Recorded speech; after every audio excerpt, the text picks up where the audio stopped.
আসসালামু আলাইকুম বন্ধুরা, মাসুবা কিচেন উইথ ভিলেজপুর তরফ থেকে সবাইকে সালাম জানাচ্ছি। তোমরা কেমন আছো বন্ধুরা? আশা করি ভালোই আছো, আমিও ভালো আছি।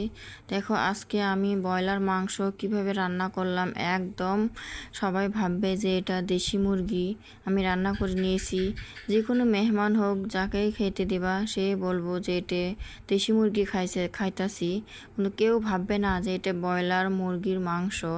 আমি যেভাবে রান্না করি তোমরা ওইভাবে দেখো বন্ধুরা, ওইভাবে রান্নাটা করো, তাহলে সেম সেম ব্রয়লার মাংস থেকেই একদম দেশি মুরগির মাংস নাখান হয়ে যাবে।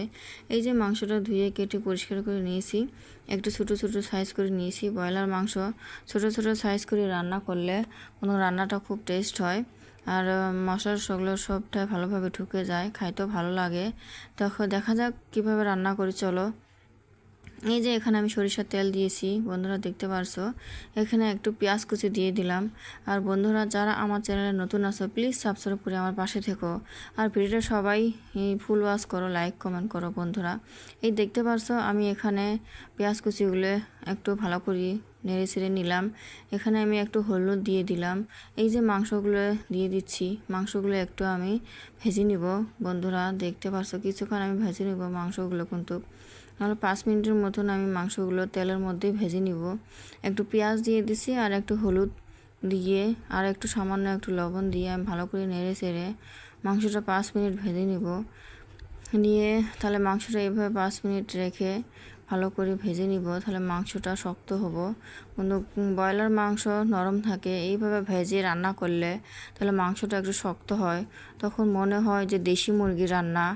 তোমরা দেখতে পারছো কিভাবে আমি এগুলো ভেজে নিচ্ছি। ভালো করে এইভাবে ভেজে নিবা বন্ধুরা। 5 মিনিটের মতন তো রাখাই লাগবে, এইভাবে ভালো করে নেড়ে চেড়ে নিবা, একদম যেন তলায় না লাগে। এই দেখো আমি কোনো ভেজে নিচ্ছি, দেখতে পারছো আমার ভেজে নেওয়া পরে হয়ে গেছে। এই যে মাংসটা ভালো করে আমি তেলের মধ্যে ভালো করে ভেজে নেওয়া হয়ে গেল। এই যে এখানে মশলার গুঁড়ো দিয়ে দিলাম, পরিমাণ মতন হলুদ গুঁড়ো দিলাম, কাশ্মীরি লঙ্কার গুঁড়ো দিলাম, এখানে আদা রসুন মরিচ পেঁয়াজ বাটা সবগুলোই, তারপর লবণ, তারপরে পেঁয়াজ কুচি, এগুলো দিয়ে এখন ভালো করে বন্ধুরা নেড়ে চেড়ে নিব। এইভাবে ভালো করে মাংসগুলো নেড়ে চেড়ে নিবে, এইভাবে ভালো করে নেড়ে চেড়ে নিচ্ছি।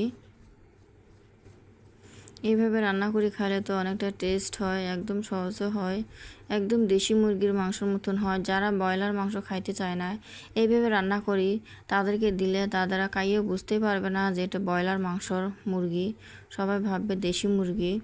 এখনও পর্যন্ত যারা আমার ভিডিওটা দেখে লাইক করে বন্ধুরা, প্লিজ একটা লাইক করে দিও। এই দেখো আমি ভালো করে একদম কিছুক্ষণ কষিয়ে নিয়েছি।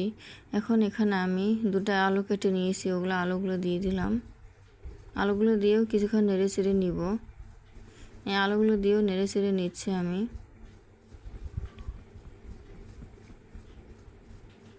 এইভাবে রান্না করে খেলে খুব টেস্ট হয় বন্ধুরা। দেখতে পারছো কতটা সুন্দর হয়েছে আমি যেভাবে মাংসগুলো কষিয়ে নিচ্ছি।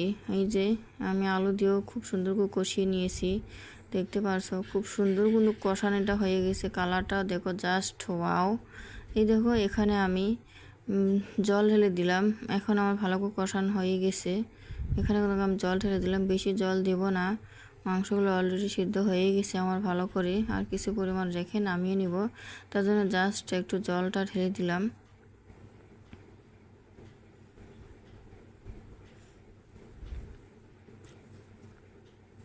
বেশি ঝোল রাখবো না, ব্রয়লার মাংসর রান্নাটা বেশি ঝোল। এই দেখো আমি একদম মাখা মাখা টাইপের করে নামিয়ে নিয়েছি, একদম জাস্ট একটু পরিমাণ ভুনা টাইপের করে নামিয়ে নিয়েছি।